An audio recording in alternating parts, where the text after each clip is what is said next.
আজ সারাদিন কি করলাম, ছাদ বাগান থেকে কি সবজি নিয়ে এসে রান্না করলাম সেই সকল ভিডিও একসাথে শেয়ার করব। হ্যালো এভরিওয়ান, আসসালামু আলাইকুম।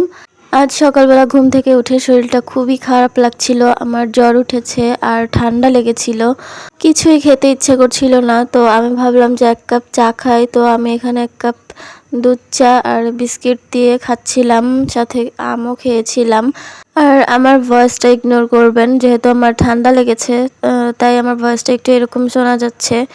এরপর আমি এখানে কয়েকটা লিচু খেয়ে নিলাম, আর লিচু খাওয়া শেষ করে দেখতেছিলাম যে আম্মু কি রান্না করতেছিল। তো দেখলাম যে আম্মু ছাদ থেকে এই মিষ্টি কুমড়ার শাকগুলো নিয়ে এসেছে আর এগুলো রান্না করবে।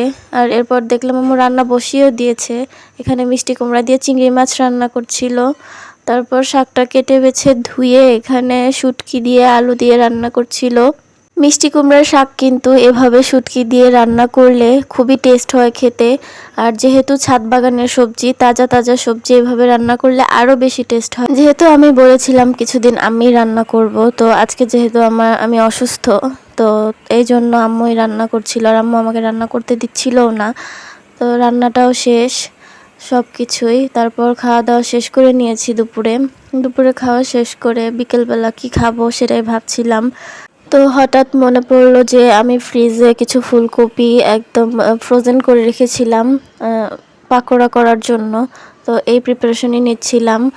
এখানে প্রথমে আমি আটা দিয়েছি, তার মধ্যে চালের গুঁড়া দিয়েছি, তারপর লবণ, হলুদের গুঁড়া, মরিচের গুঁড়া, সাথে দিয়ে দিলাম একটু জিরার গুঁড়া, তারপরে একটু গরম মশলার গুঁড়া দিয়ে দিলাম। আর এটাকে সাথে আবার কালো জিরাও দিয়েছিলাম। কালো জিরা দেওয়াতে কি হয়, টেস্টটা খুব বেড়ে যায়। তারপর আমি এখানে আদা রসুনের পেস্ট দিয়ে দিলাম। তারপর এটাকে খুব ভালোভাবে মিক্সড করে নিতে হবে। আর এটা মিক্সড করা হয়ে গেলে পরিমাণ মতো পানি দিয়ে এটাকে এরকম একটা ব্যাটার তৈরি করে নিতে হবে। আমি এরকম ঘন ব্যাটারই তৈরি করি, তাতে কি হয় পাকোড়াটা খুব বেশি ক্রিস্পি হয় আর খেতেও ভিতরটা অনেক বেশি টেস্ট হয়।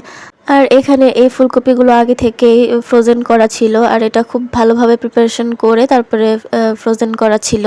আর এরপর আমি এই ব্যাটারটার মধ্যে ফুলকপিগুলোকে ভালোভাবে ডুবিয়ে মিক্সড করে ফুলকপির সাথে, এরপর আমি এই হালকা গরম তেলে, একদম গরম তেলে ছাড়া যাবে না, হালকা গরম তেলে আমি এটাকে দিয়ে দিলাম। আর খুব কম আঁচে এটাকে ভাজতে হবে। আমি এখানে একে একে সবগুলো ফুলকপি দিয়ে দিব।